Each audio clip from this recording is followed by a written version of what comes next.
চিত্রনায়িকা অপু বিশ্বাস মুগ ডাল দিয়ে নিরামিষ খিচুড়ি রান্না করতেছে। তার অনেক প্রিয় খিচুড়ি। সে খিচুড়ি খেতে খুবই পছন্দ করে।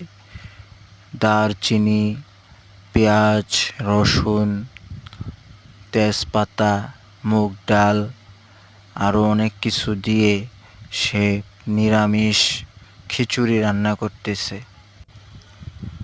সবাইকে দাওয়াত তার বাসায়, সবাই গিয়ে খেয়ে আসবেন। সে তো সুন্দর করে রান্না করতেছে, কাঁচা মরিচ দিয়েছে আর কত সুন্দর করে। তার রান্নার হাত অনেক অনেক ভালো। আপনারা চাইলে খেয়ে আসতে পারেন। খুব সুন্দর করে সে রান্না করছে, দেখুন।